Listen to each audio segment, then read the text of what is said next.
Hi, this is Mike DiMartino, co-creator of Avatar. And this is Brian Konitzko, the other co-creator. This is the first time Mike and I have watched this pilot, which was the test animation we made when we developed the series. Fire. I think the first time in a couple years since we've seen this.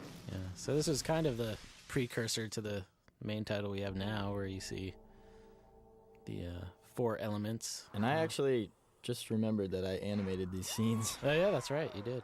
I did the full animation, all the in-betweens. So yeah, this is the low-budget version of of the main titles. Katara's dialogue is kind of similar. And that sort of became Paku on the water snake in the finale of... He disappeared. So you'll see a lot of differences in this, animation from Until my brother and I found design, design, costumes. Names. Katara's name is Kaya in this. Oh, that's right. That's right. We had to change her name. Skills are great. He has a lot to learn before he's ready to. So, but all the basics are there. Yeah.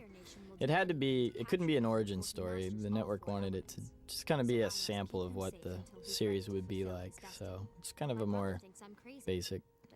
Even that shot's pretty similar to the last one of the main title. Yeah. So when Mike... I was just going to say the actual Avatar theme that Ben and Jeremy did is similar too. Yeah. Now on this pilot, Ben and Jeremy both did sound design and music. Now with the intense schedule of the series, they split it up. So that was some early animation from Yu Jae-myung, who does a lot of the episodes now.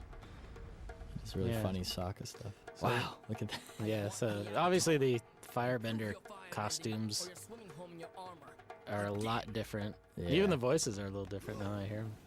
Oh, I did that scene too.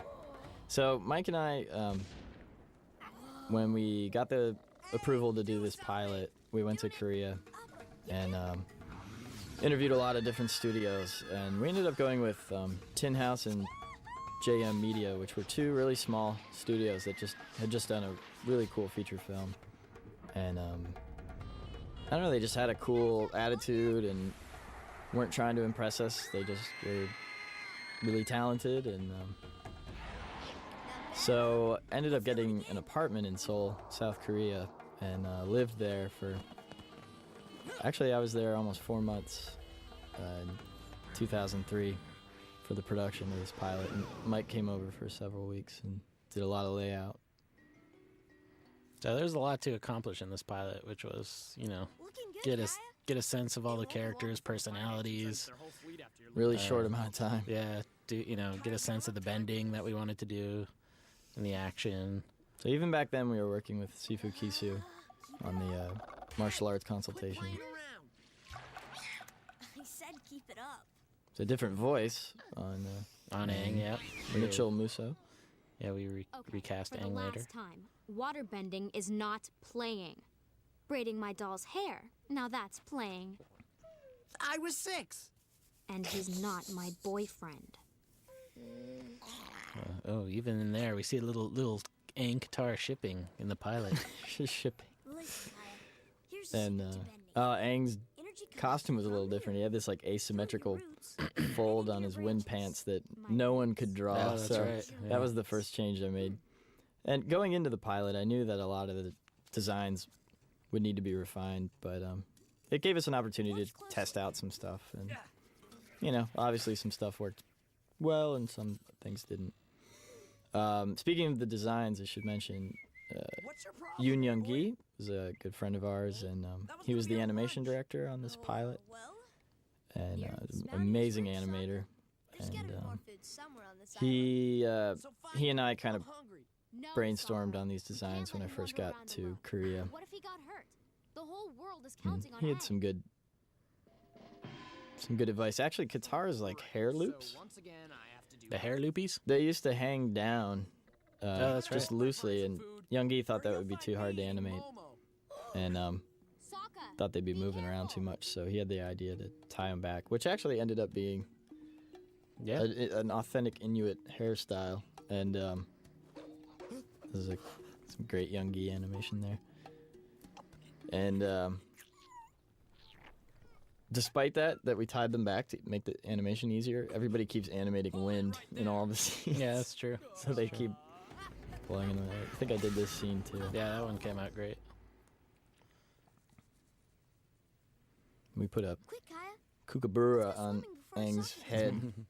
I'm impressed. We had this idea that You Aang finished was, tying your end already? that nature was just Aang, attracted to him since What he have was you the been Avatar. doing all Yeah. this time? Me?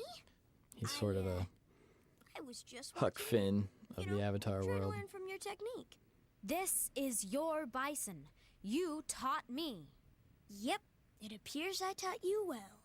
Momo's thus the eating master bugs off passes Appa the right there. reins to the We've never. We should do that more in this. ancient That tradition. took a lot of series. retakes, I remember. Yes.